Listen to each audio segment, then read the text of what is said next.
Welcome to the Happy Doc, the voice of fulfilled physicians.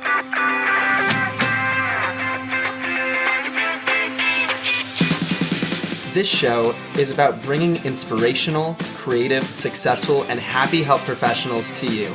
Get ready to learn how you can be a happy doctor too. Hey guys, welcome to another episode of the Happy Doc. Before we begin, I just want to say this is episode number 100, which is totally crazy. I'm really excited about it. And that just shows you the persistence and the consistency that we have in making these episodes. I really enjoy doing this. I started this project as a third-year medical student, super exhausted, and I found so much joy in doing this project. And I've learned so much throughout this whole thing. And it's really amazing to be here as a second-year resident after starting this as a third-year medical student. And I love creating. I love what it's done for my life. And for everyone out there, please, please, please think about creating stuff, creating content, finding things that get you excited, and enjoying those artistic and creative aspects of yourself, because it really does help bring energy back to your life. Additionally, I want to mention a 5-star review. This is from Jason B123. Dr. Taylor is really great at educating, and I find this really helpful as a medical student. Looking forward to more. Thank you, Jason B. Thank you for the love, guys. It's always appreciated when you guys leave a review. And I will give you guys a shout out if you leave a 5-star review. It's really helpful, and really the feedback is awesome. Our next guests are Wendy Dean and Simon Talbot. Wendy is a psychiatrist by training, and Simon is a plastic surgeon. They've had an interest in this concept of moral injury, which is different from burnout. They had an article that was released on Stat News, and it went viral. This is a very important topic, and I won't go too much into detail. I want you guys to enjoy the conversation. Without further ado, let's welcome on Wendy Dean and Simon Talbot. And if you enjoy this conversation, please go to their website, moralinjury.healthcare. So let's dig into this topic. First off, what led you to want to be or have an interest in something like the physician burnout topic? I'll lead off. So my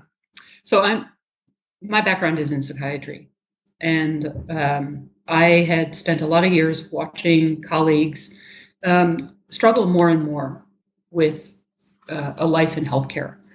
And for myself, I ended up leaving healthcare. I had tried direct patient care and ended up in an area where it just didn't work. And I ended up transitioning to research administration. And I did that through the Army. And it was interesting. It was an interesting time because that was when there was a lot of attention paid to PTSD and suicidal ideation in the military. And I read about a suicide of a physician one morning and thought, I wonder how this compares to physicians. And in going down that path, I ended up thinking about how the military thinks about some of the intersection of some of these issues of PTSD and distress, and ended up coming across the moral injury. And it just seemed to resonate with me, and it resonated with other people I talked with about it. Sure. So my story starts a little differently. I trained in New Zealand, and then I moved to the United States for some of my later training in plastic surgery, and joined a large academic plastic surgery practice here at Brigham and Women's Hospital in Boston. And the deeper I have gotten into an academic career, the more I sort of came across these various conflicts of interest, if you like, conflicts within what we do between our own practice, our ability to take care of ourselves, our ability to take care of patients, working with insurance companies, doing research, which may conflict with various different aspects of that.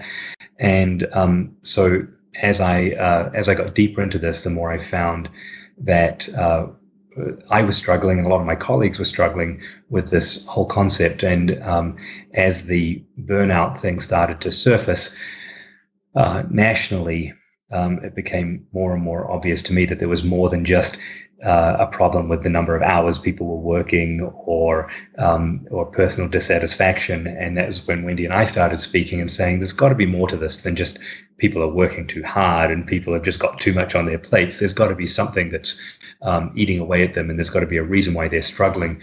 And so Wendy and I got speaking about this and became quite good friends talking about it.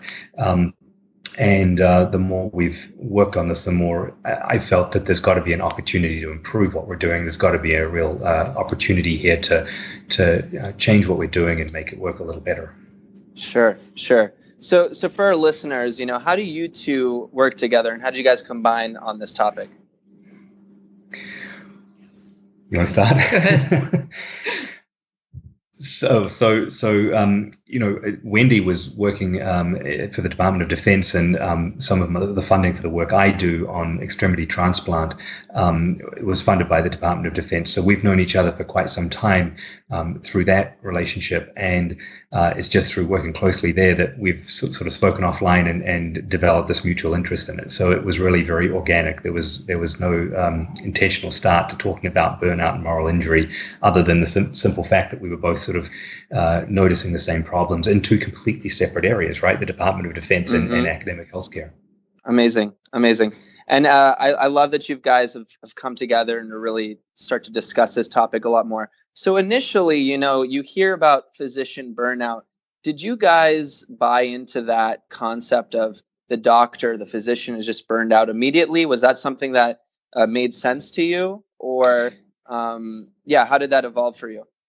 So from my perspective, I had the luxury of being somewhat removed and yet seeing physicians across the country in the work that I was doing. And what I noticed was it didn't matter whether you were in New England or New York or California, and it didn't matter. It almost seemed that the further up in the chain you went in academia, the worse it got. And it really seemed to me that people were distressed, but burnout did not resonate with me. These are people, because burnout implies a failure of resilience. And if you get through pre-med and medical school and residency, you have amassed a huge amount of resilience. And so saying that all of a sudden somehow your resilience has vanished as you've become an attending just did not seem to really resonate with me. For me, started a little differently. I kind of wanted to believe it. I wanted to think that there was a quick, easy fix, that if we had more water fountains around the hospital and more yoga classes, that this was going to be better for us all. But deep down underneath, it didn't seem to make a whole lot of sense to me. Not that there's anything wrong with those things, but in my own career, I realized that the times that I've struggled the most are often not the times that I've been the most busy. They were the times when I've had conflict in my life. I've had things that are working against me, and so that was where I started to sort of perk up my ears and say, there's more to this than just how hard I'm working. Yeah. And as we talk about burnout, something that just came to my mind is something we talk about in psychiatry, right? Where a child often believes, as they're going through the world and there's conflicts in the home or in the child mind, that all of the issues that are happening around them, all the conflicts, is their responsibility, right? It's their fault that their parents are getting into an argument. It's their fault that there's this fight happening. And in some ways, in the physician's mind, it's also kind of, we're blaming ourselves, right? We're not resilient enough. We're not able to handle our stuff. We need to be able to figure out a way to get out of that situation per se, and it's our fault in some way. But now we're expanding it, right? We're going into moral injury, that there's something systemic going on. So can we touch on now, what is moral injury? How do you define it? And how do we make sense of it? What you're saying is a really nice segue, because that is part of the problem here, is that as physicians, we're really good at blaming ourselves, and we've got a whole system that's designed around letting physicians try and get better or work harder or become more resilient. And part of the burnout industry is all around improving physician resilience. So what you're saying about children and physicians, the parallel between those is very, very apt. I'll let Wendy talk more about moral injury, but I think that's a very good situation, which is part of the problem, is the self-blame that's involved in this. It's for want of a better term, it's victim blaming. Right. So moral injury, and I completely agree with Simon. We're really good at taking responsibility for what's not necessarily ours. If it impacts a patient, we take responsibility for it because we feel that patient's outcome rests ultimately with us. So whatever it takes, we will get the job done. But moral injury is committing an act or failing to prevent an act that is a transgression of deeply held moral beliefs. So we train for decades, a decade or more, to take care of patients the best we know how. And when we get out into practice, as Simon said earlier, we're faced with this conundrum of making sure that the insurer is taken care of and the healthcare system is taken care of, and all of these, the EHR is taken care of. But what we're really supposed to be doing is taking care of our patient. And all of those other things may be coming in the way of our ability to take care of our patient. And often you cannot satisfy all of those masters. And when you can't, that's where the moral injury comes in, because it is not uncommon that the patient is not 100% the priority. Yeah. And so that's the moral injury part of it. And the moral injury happens to the physician who is ethically sound, who says, I'm doing my very best to take care of this person, but I've got all these things that are either getting in the way of me taking care of them, or worse still, are actually working against me taking care of them. And it's the physician that says, you know what, I really want to do the best thing, but I'm struggling or I'm unable to do the best thing. And that's the person who walks away truly morally injured. They've sustained that hurt. Yeah, and an example that came to my mind, just thinking about what I do on a daily basis or within the last couple of months of my residency, I'll think of times where I'm at work. I'm in the psychiatry field, which is arguably one of the fields where you're supposed to be spending a lot of face time with your patients. But even then, just to handle the documentation burden, I probably spend 70% of my time in front of a screen. And that's like without embellishment, where Yes. It's mostly documentation. And then in my mind, I say, okay, I did a good job. I got all my notes done and I put in all these medications in. But did I really do a good job in the true essence of what it means to be a physician, which is to be there for your patients and making sure that you are with them through their whatever pain or illness, what have you, that they're going through.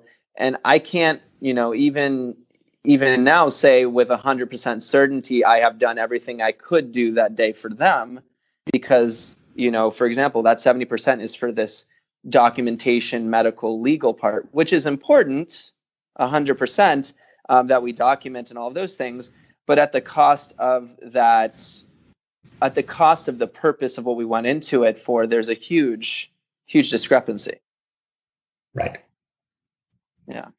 And you're not the only one that has talked about documentation that way. I mean, there's of course many aspects to this. There's many contributors that are taking our time or conflicting with our ability to take care of people as best we possibly can. But documentation is pretty high up there, and especially the electronic health records, which were put in place with great intention, right? Most people put in, or at least the hospitals and healthcare systems that put in place complex electronic health records have done it with good intention. They intended it to save us time. It was intended to allow us to track outcomes, and there's many things that were intended to be good, but the unintended consequences, lack of time in front of patients. And I think the doctor-patient relationship is absolutely at the core of burnout or moral injury, however you want to phrase it. But maintaining that strong relationship, maintaining that as being the core of what you're doing and why you went into this and the way that you can help people is critically important. And every time you're in front of a computer is time that you're not doing that. Sure. Wendy, any additional thoughts? So the other piece of it that I think is more challenging to unwrap and to think about how to address is the piece of the whole reimbursement and the insurance piece. So the example that I always think about when I think about moral injury is when you have a patient who needs tertiary care or who needs to get the next level of care, and you know that maybe what is available at your hospital is not the best that you can provide for that patient, and yet you're required to refer in-house because you have stipulations about avoiding leakage from the healthcare system. So, that's the other piece that I think is really hard for physicians to face over and over again, multiple times a day. If it happened once, I think it would be something that we could address. You could work through it, you could overcome it, but it happens multiple times a day, 5 days a week. Right. And as you say that, I think what happens, even at my level and thinking about how I handle the situation is there's just kind of an acceptance, right? You end up, instead of, there's two ways to look at it, which is one, you get injured every time because there's this discrepancy in what you want your patient to get in terms of care versus what they actually receive. So you could get hurt every time, or you kind of almost put a layer of masking and you go into acceptance where you're like, this is the way things are, which is protective in nature. But then when you really want to get back to the core and the root of everything, you really want to be doing your best for your patients. And that is, I think you're really phrasing it properly. There's this multivariate, multi-level set of standards happening at the same time that are obfuscating or getting in the way of patient care. So being aware of this is one thing, and I'm sure that's one of your main goals at this point, correct? Is just generating awareness around this topic? Sure. Right. I think until we're talking about the right thing and using the right language, for example, using a different term, making the right diagnosis, I think it's going to be really hard for us to think about how to properly correct it. Yeah, just to sort of underline that from Wendy and my point of view, if we keep saying that we've got to work on resiliency programs for physicians, then we're missing a huge cause of this. And so using the terminology burnout and resiliency interchangeably has a place, but it doesn't take into account the fact that there's issues other than resiliency that contribute to physician dissatisfaction and frustration and all these issues. Yeah. And I actually had an interview recently talking about the culture of medicine, and we touched on this topic. And something that was brought up is this is a multi-level issue, right? So absolutely. A lot of people perceive, when you say burnout, again, we're talking about the onus being on you as a physician. This is your fault. This is all happening. But as we're kind of touching on, there's the individual level, which of course you still need to be doing your due diligence and all of those things. No one's taking away that part of it, or your need for your own self-healing or taking time for yourself and doing whatever you need to do. But then there's the systemic cultural level of your, let's say, hospital and how your hospital system operates. And then we go even higher on a national or policy sort of level. So we're all in agreement here that this is multiple layers to this issue. What do you think is our next steps what do you think we can do to sort of improve from where we're at right now? That's a really obviously critical question, and it's obviously the next step when we're talking about this kind of stuff.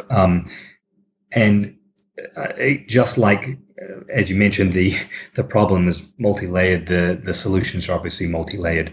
But I think one of the key things to take into account is that whether you're talking on a personal level, whether you're talking on your hospital level, or you're talking on a policy level, there's no one fix. There's no bringing in a different system, bringing in a different hospital, or telling everybody to go out and do X, Y, or Z is not the fix necessarily. But trying to take all the decisions we make and focus them on taking good care of patients, or creating a win-win where your physician and your patient are both taken care of well, is sort of the goal. And so when we're making these decisions, instead of making a decision that's designed around making purely a hospital system financially viable, or allowing an insurance company to juggle their books, trying to make decisions that focus on patients is obviously the first step. And there are many, many, many layers, which I'm sure Wendy will want to speak on as well. So I'll let you say some things. Yeah. So I think that's spot on. And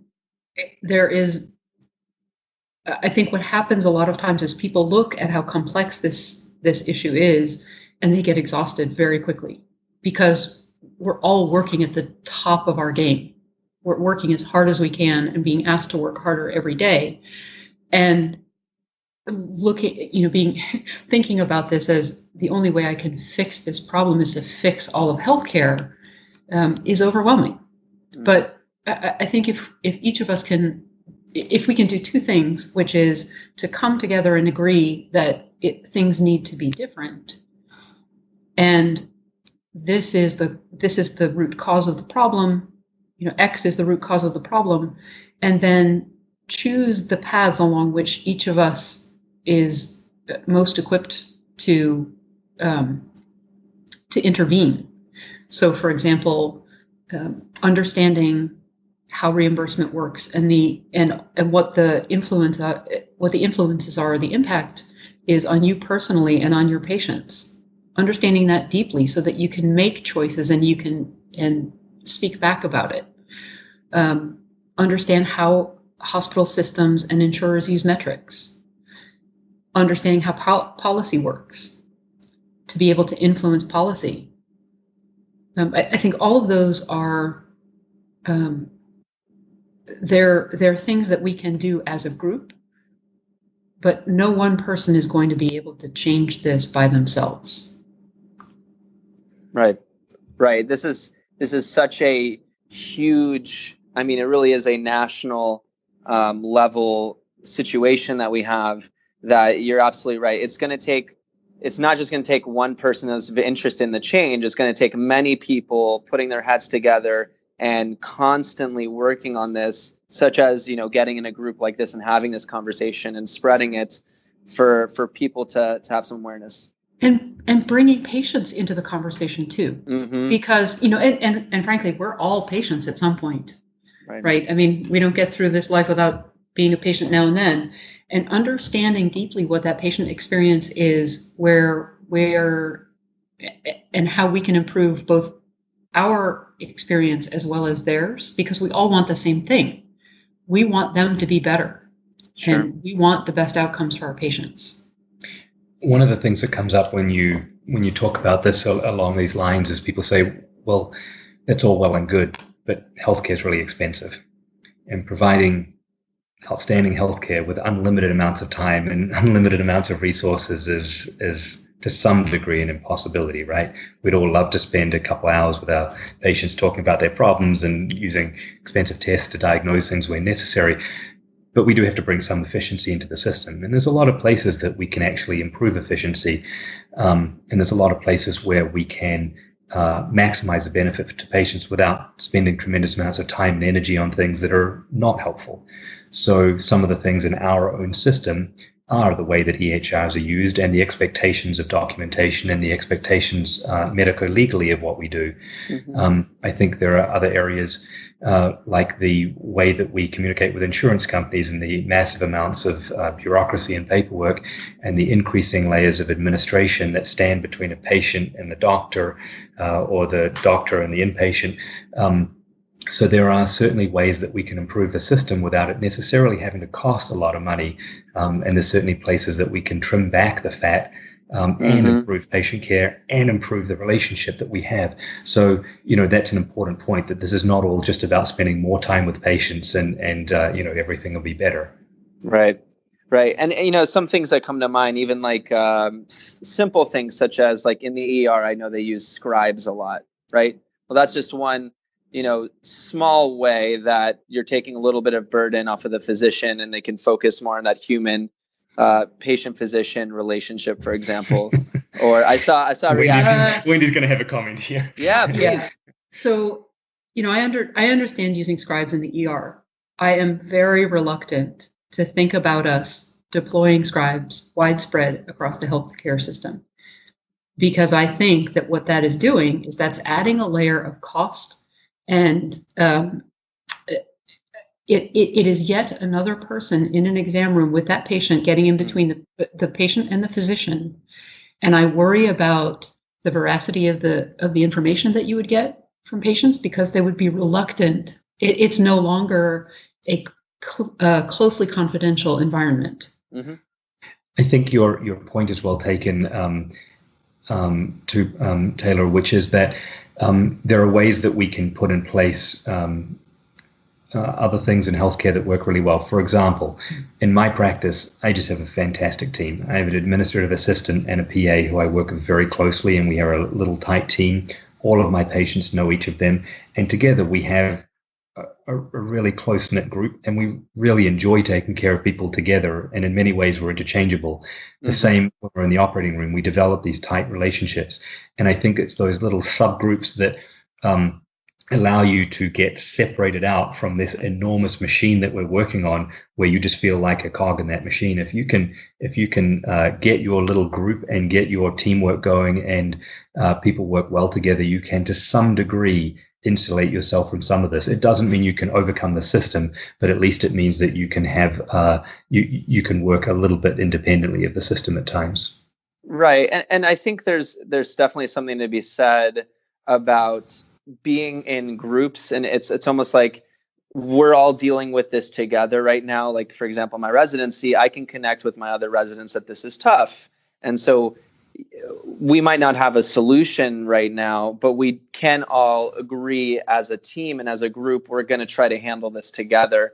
And there is some form of comfort in that. So as you're talking about coming together as groups and teams, I think it's going to take a lot of creativity from every person within their on the singular group and cultural level to find those little bits of ways of making things more efficient or streamlining the process. And as you were saying, trimming the fat in order for us to be able to get back to the sacred physician and patient relationship, which is what we all really actually care about.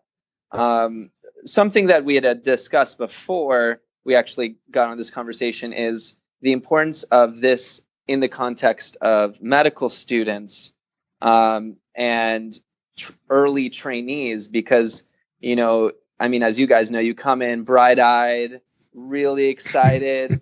You have this true passion and heart and spirit for healing and giving. And unfortunately, you go into this and you get crushed in some way, or you can get crushed. So I'd love for us to talk about, what can we do for our medical students in terms of moral injury, and how can we do a better job just to make sure they're prepared for what's coming? Well, I think the first thing is that we have to accept that there's a problem that we're dealing with and we're doing something to fix it, because it's only possible for us to be positive about the future for our medical students if we are at least in some way positive about the future for ourselves. And so I think what Wendy and I are trying to do is raise some awareness with this so that going forward, people are actively thinking about it. So I think that's the very first thing. Absolutely. And I think that arming medical students as much as possible to understand that this is not, that it's not about them. It's not personal. That this is the system that they will be engaging. Here is the background of it. Here are the levers that get pulled, and helping them understand how they respond to those engagements is really critical, so that they don't take responsibility for it and then feel guilt or shame when they can't accomplish everything that is expected of them. Mm-hmm. A little bit, as you mentioned, you said before, one of the ways you can tolerate some of the stuff is acceptance. Yes, accepting that you're not responsible for it, but at the same time being aware of what's going on so that you don't accept it to the point of saying, you know what, nothing I can do about it. I'm just going to spend my 30 years doing this and hopefully I get satisfaction out of something else. Then we've lost the game if that's the case. But to some degree, accepting that it's not your fault, but here are the things that you can continue to do. And I think helping medical students stay connected to why they came into the field of medicine, because it really is, it is an honor. And I have left clinical practice, but I can't get away from it. I can't get away from, the work that I'm doing now is to advance military medical research. So what I'm trying to do is make the warfighters who are injured or who are in the field, make them better. Mm-hmm. So, I think those of us who go into medicine are deeply affected by it and want to help people. So helping them stay connected and yet understand how they can make an impact, even in a small way, in changing, even if you're acting at the local level, if you can make small changes, eventually those small changes add up. Right. And something to think about is, I think a lot of times the mentality is to save the world, kind of.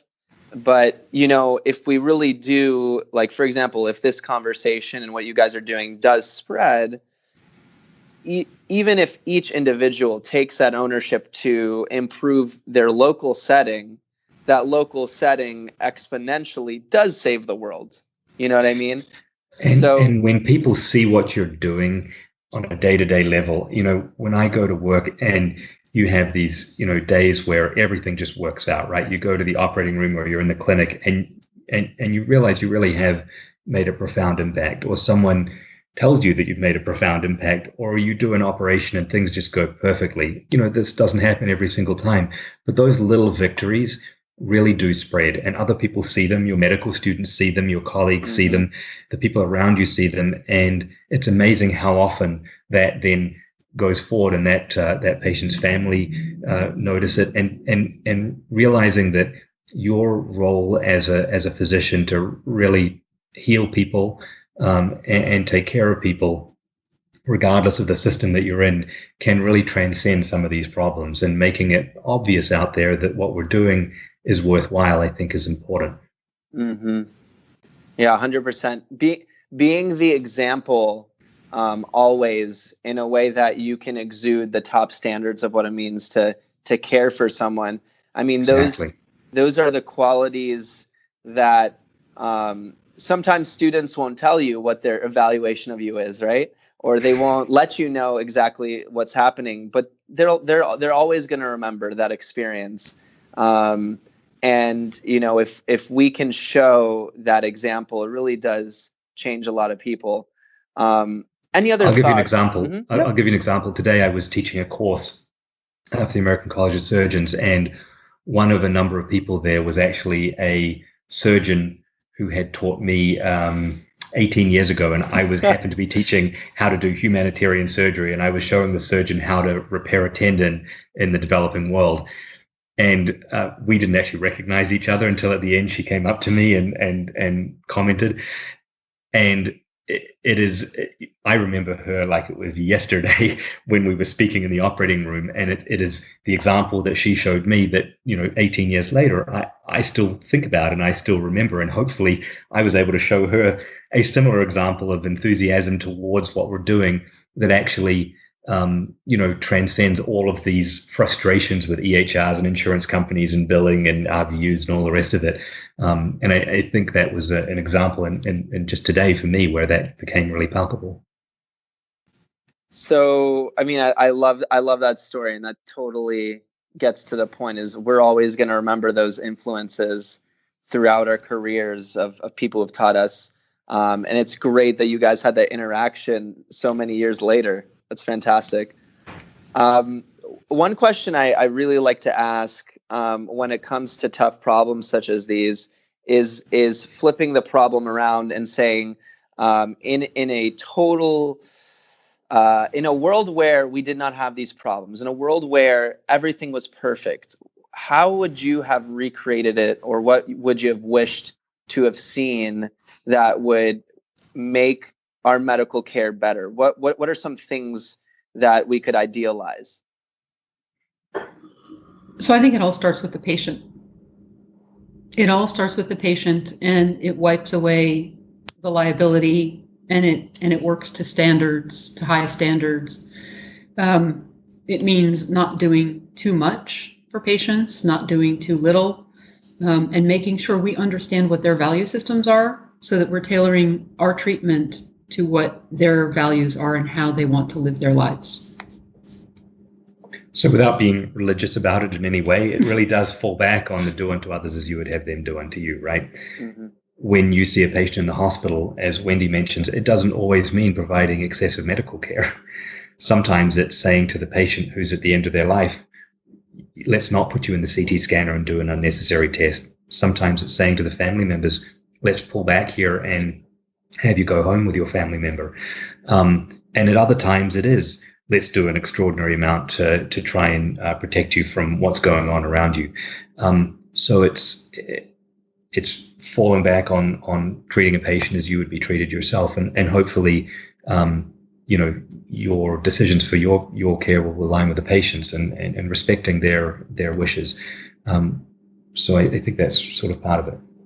Yeah. So it's a world where your decision making as a physician is not influenced by anything except for the true and honest respect for the best that patient can have, in a sense. It's right. It's based on a dialogue with the patient, not on our preconceived notion of what it should be, but helping to understand where the patient is, what their expectations are, and matching that with the reality of what we can provide for them. And there's an awful, as I'd already sort of alluded to before, one of the things that comes up when we say, let's just, do whatever the patient needs. Often people say, well, that's just going to be more and more and more expensive. But the truth is, there's an awful lot of what we do that is unnecessary or is overly expensive. And if we take away some of those things, we can actually do this in a cost-effective way, as well as providing people with excellent care. For example, the number of times that we order a test because we want to be medico-legally covered, that's a huge problem. We've got to get on top of that kind of thing. The number of times that we provide care at the end of the life, which doesn't improve people's quality of life and rarely improves the length of life that people will lead, but is done because we haven't got the energy or the time or the inclination to have a conversation with the family about why we're actually doing what we're doing. These are areas where we can improve the efficiency of healthcare while also improving the quality of it. Yeah, a little bit tangential, but something that came up for me is the Apple Watch, the new Apple Watch that came out. Okay. It now has that all around the clock EKG that can help capture, for example, like bouts of AFib. So, now arises the issue, if you're constantly testing, right? Now you have so much data and information. God forbid you have something go off on your watch that says you might have an irregular heart rhythm. How much over testing is going to happen because of that, just because the system is catching something that is probably benign in nature?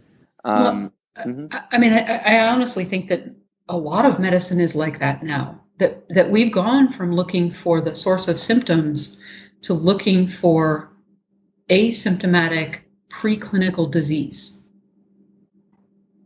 And so I think we're doing it because we can, but I'm not sure that we're doing it always when we should.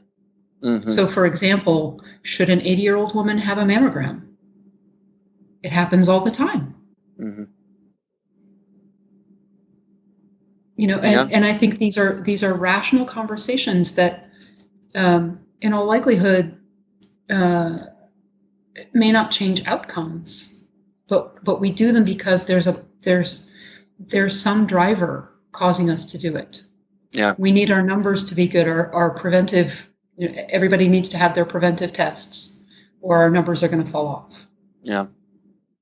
And this is the unique challenge of trying to make medicine more efficient, but also balancing that with the legal aspects and all of these, and insurance and all these parts, is that you're dealing with human lives.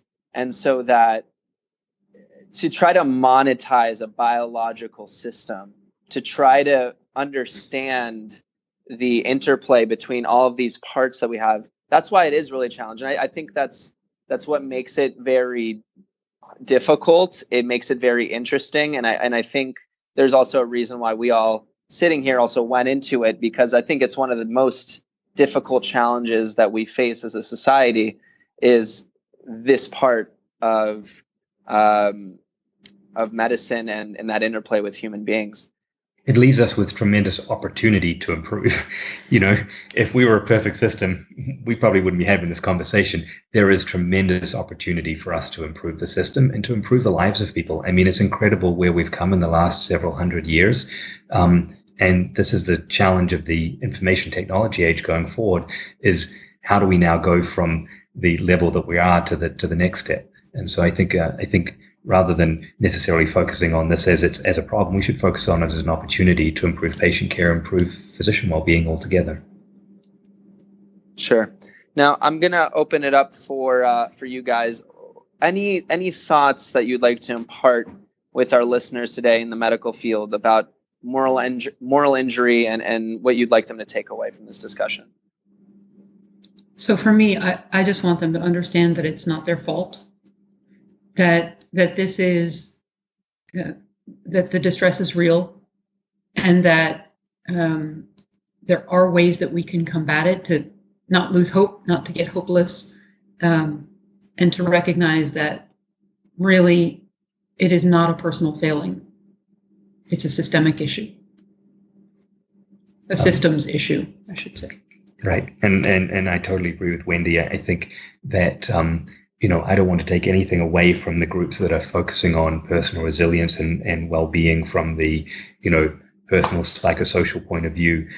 But I do think that we need to address the fact that people are being put in a double bind. People are in a situation where they're at conflict with the other forces in healthcare, and we need to do our best in the system to try and take away those conflicts that people are having, so that they can focus on just doing their very best work and taking good care of patients. And I think ultimately that's what's going to be the fix for this. Right. I think resilience is necessary, but not sufficient to fix this problem. Amazing. Well, Wendy and Simon, I appreciate you guys coming on today to discuss moral injury with us. Is there a place or some way that our listeners could get in contact with you? Absolutely. So we have a website, moralinjury.healthcare.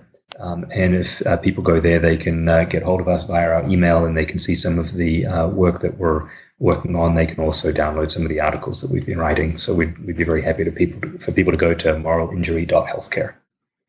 Amazing. Well, thank you so much for your time. I really appreciate it. Thanks. It's a pleasure. Thank you, Taylor.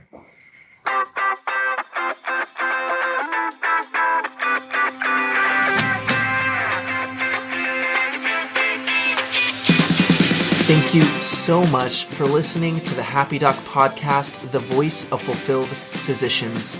If you enjoyed the episode, please drop us a like, comment, and share. Share us through the social media channels we have on Facebook, Twitter, and Instagram. The handle is @HappyDocPodcast. That's @HappyDocPodcast. You can find our website at www.thehappydoc.com. happydoc.com. Again, thank you so much for listening to The Happy Doc, the voice of fulfilled physicians.